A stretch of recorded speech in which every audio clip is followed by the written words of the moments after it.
விஜய் ஹசாரே சீரீஸ்ல ஒரு ஓவர்ல 42 ரன்கள் குவிச்சு, அதாவது 5 பால் 1 நோ பால் 1 ஃப்ரீ ஹிட்னு மொத்தம் 7 சிக்ஸர்ஸ் அடிச்சு சாதனை படைச்சிருந்தாரு ருத்ராஜ் கெய்க்வாட். அவர்தான் இப்போ சென்னை சூப்பர் கிங்ஸ் அணியினுடைய கேப்டனா நியமிக்கப்பட்டிருக்காரு.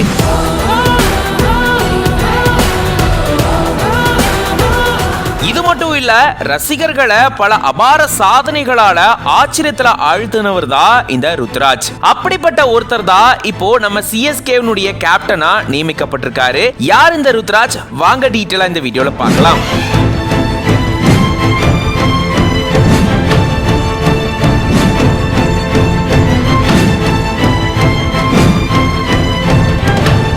மகாராஷ்டிரா மாநிலம் புனேவை சேர்ந்தவர் தான் ருத்ராஜ் கெய்க்வாட். இவருக்கு இப்போ 27 வயசு ஆகுது. 1997ஆம் ஆண்டு ஜனவரி 31ஆம் தேதி இவர் பிறந்திருக்காரு. 2003ஆம் ஆண்டு முதன்முறையா நேரு கிரிக்கெட் ஸ்டேடியம்ல ஆஸ்திரேலியா நியூசிலாந்து மேட்சை இவர் பார்த்திருந்திருக்காராம். அதுக்கப்புறமா தான் இவருக்கு கிரிக்கெட் விளையாடணும் அப்படின்ற ஆசை ரொம்பவே அதிகரிச்சிருக்கா. அதுக்கு காரணம் மெக்கலமுடைய அந்த பேட்டிங்கை பார்த்துட்டு தான் இவரு கண்டிப்பா கிரிக்கெட்டர் ஆகணும் அப்படின்னு முடிவெடுத்தாராம். 10 வயசுல இருந்தே இவர் விளையாட ஆரம்பிச்சதா சொல்றாங்க. ஆனா 5 வயசுல இருந்தே இதுக்கான பிராக்டிஸ்ல அவர் இறங்குனதாகவும் சொல்றாங்க. இவருடைய அப்பா டிஆர்டிஓல வேலை செஞ்சிருக்காரு, அம்மா டீச்சர். சோ இப்படி நார்மல் மிடில் கிளாஸ் ஃபேமிலில இருந்து தான் இவர் பிறந்து வளர்ந்ததா சொல்லப்படுது. இந்த நிலையில தான் முதன்முறையா விடாமுயற்சியால 2016ஆம் ஆண்டு ராஞ்சி ட்ரோஃபி தொடர்ல விளையாடுறதுக்கு இவருக்கு வாய்ப்பு கிடைச்சது. அதிலுமே தன்னுடைய தனித்திறமையா காட்டியிருந்தாரு. அதே போல 2017ஆம் ஆண்டு விஜய் ஹசாரே தொடர்லையும் இவர் அறிமுகப்படுத்தப்பட்டிருந்தாரு. இந்த முதல் தொடர்லயே 444 ரன்கள் குவிச்சிருந்தாரு. அதிக ரன்கள் குவிச்சதுல 3ஆம் இடம் இந்த தொடர்ல இவர் பிடிச்சிருந்தாரு. இப்படி முதல் தொடர்லயே இப்படி ஒரு அபார சாதனையை இவர் படைச்சிருந்தாரு. அதுக்கப்புறம் 2019ஆம் ஆண்டு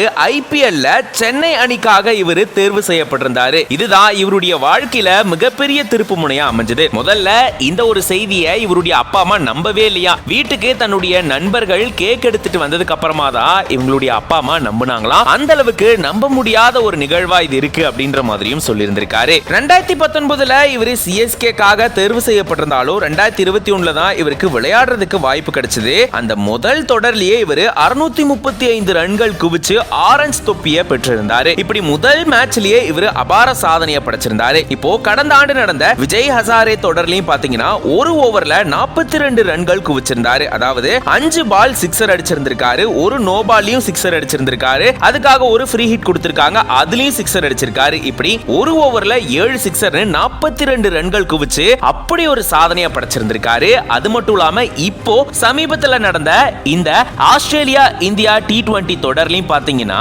57 பால்ல 123 ரன்கள் குவிச்சு அபார சாதனை படைச்சிருந்தாரு. இப்படி இவ்ளோ சாதனைகள் இவர் படைச்சிருந்திருக்காரு. சோ சமீபத்தில் நடந்த இந்த மேட்ச்ல இவர் துணை கேப்டனா அறிவிக்கப்பட்டிருந்தாரு. இந்த நிலையில தான் இப்போ சென்னை அணிக்கு கேப்டனா நியமனம் செய்யப்பட்டிருக்காரு. தன்னுடைய அபார சாதனைகளால எக்கச்சக்கமான ரசிகர்களை ருத்ராஜ் குவிச்சு வச்சிருக்காரு. இந்த நிலையில இப்படி ஒரு சூப்பரான சான்ஸ் இவருக்கு கிடைச்சிருக்கு. இது பத்தின உங்களோட கருத்துக்களை கமெண்ட்ஸ்ல சொல்லுங்க.